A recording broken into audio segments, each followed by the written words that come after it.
ఇంకో క్వశ్చన్, మహేష్ కుమార్ గౌడ్ మరదల మీద మీరు ఒక ఆరోపణ కూడా చేయడం జరిగింది. అంటే వాళ్ళకి పదవులు ఇచ్చుకుంటున్నారు తప్ప మాకెవరు అంటే మమ్మల్ని ఎవరు పట్టించుకోవట్లేదు, మహిళా వింగ్ ఇంత పెద్ద ఎత్తున కష్టపడింది పార్టీ డే 1 నుంచి కూడా అని చెప్పేసి ఒక మాట అన్నారు.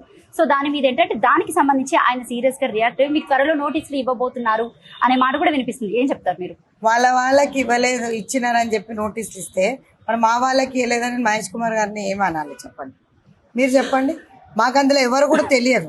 నేను మహేష్ కుమార్ గౌడ్ గారి దగ్గర సర్కులర్ తీసుకెళ్ళినా, ఇందులో ఉన్న పేర్లన్నీ వచ్చినాయి, ఒక్కరు కూడా మా చెల్లెలేదు అంటే, అయ్యో మహేష్ అన్న మరదలు కూడా ఉంది అక్కడ అని. మహేష్ అన్న మరదలు ఉంది, మహేష్ అన్న సిస్టర్ ఉంది, చందన వందన ఇద్దరు ఉన్నారు అందులో. వీళ్ళు సర్కులర్ తీసుకొచ్చారు అన్న, మరి వాళ్ళందరూ ఉన్నారు, మరి మా వాళ్ళు ఎవ్వరు లేరన్నా అంటే, నా లేదు సీఎం గారిని నేను మా మరదలకి చైర్మన్ అడిగిన, కానీ వారు ఇచ్చింది మాకు మెంబర్. అప్పటి వరకు కూడా నాకు మహేష్ అన్న మరదలు అని నాకు తెలియదు.